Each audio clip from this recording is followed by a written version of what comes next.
திருச்செந்தூர் திமுக வேட்பாளர் அமைச்சர் அனிதா ராதாகிருஷ்ணனை ஆதரித்து கனிமொழி எம்பி பரப்புரை செய்கிறார். நேரலையில் பார்க்கலாம். திராவிட முன்னேற்ற கழக ஆட்சி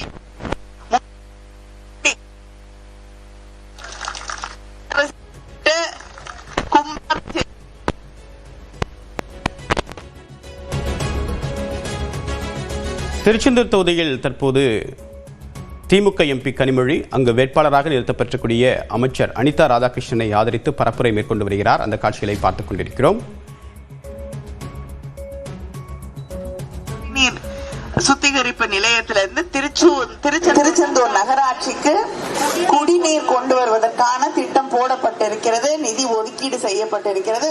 அதற்கான பணிகள் ஆரம்பித்து விட்டது. விரைவில் தண்ணீர் கொண்டு வரப்படும்.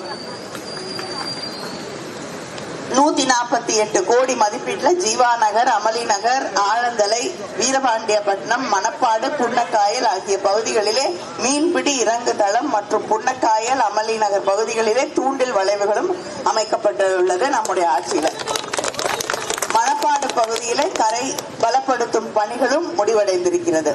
அது மட்டும் இல்ல, நம்ம திருச்செந்தூர் கடற்கரையில கொஞ்சம் சில நேரம் தண்ணி கடல் உள்வாங்குது. அதையும் சரி செய்வதற்கு புதிய முறையிலே, தூண்டில் வளைவு இல்லாம புதிய முறையிலே அந்த கரையை பாதுகாப்பதற்கான ஏற்பாடுகள் செய்யப்பட்டிருக்கிறது.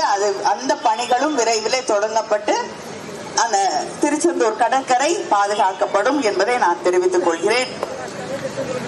14,572 கோடி மதிப்பீட்டில் உடன்குடி அனல் மின் நிலையம் அமைக்கும் பணி நடைபெற்று வருகிறது.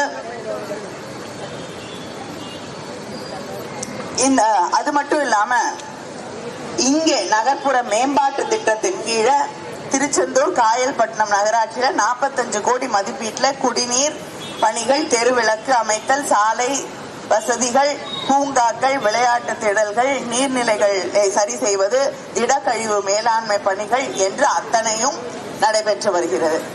இதை தாண்டி நம்முடைய திருச்செந்தூருக்கு ஒவ்வொரு நாளும் லட்சக்கணக்கான மக்கள் வந்து கொண்டிருக்கிறார்கள், கோயிலுக்கு வரக்கூடிய மக்கள். அதனால இங்க இருக்கக்கூடிய அடிப்படை வசதிகள், பாதாள சாக்கடை திட்டம், இது இங்க இருக்கக்கூடிய மக்களுக்கு மட்டுமே போதுமானதாக இருக்கிறது. வரக்கூடியவர்களை சமாளிக்கக்கூடிய அளவிற்கு வசதிகள் இல்லை. நம்முடைய ஆட்சி வந்தவுடன் நிச்சயமாக இங்க திருச்செந்தூருக்கு வரக்கூடியவர்களை எல்லாம் கணக்கில் எடுத்துக்கொண்டு, லட்சக்கணக்கான மக்கள் வருகிறார்கள், அவங்களெல்லாம் கணக்கில் எடுத்துக்கிட்டு பாதாள சாக்கடை திட்டம், அது மட்டும் இல்லாமல் இந்த திருச்செந்தூருடைய அடிப்படை வசதிகள் முழுமையாக எத்தனை லட்சம் பேரும் வந்தாலும் அவர்களுக்கு அவர்களால் ஒரு பெரிய நமக்கான பிரச்சனை எதுவுமே உருவாகாத அளவிற்கு எல்லா அடிப்படை வசதிகளும் மறுபடியும் மிகச் சிறப்பாக பெரிய அளவிலே செய்து தரப்படும். இதற்காக தனியாக ஒரு அதிகாரி நியமிக்கப்பட்டு அவர்கள் தலைமையிலே இந்த பணிகள் நடைபெற்று ஒரு IAS ஆபீசர் தலைமையில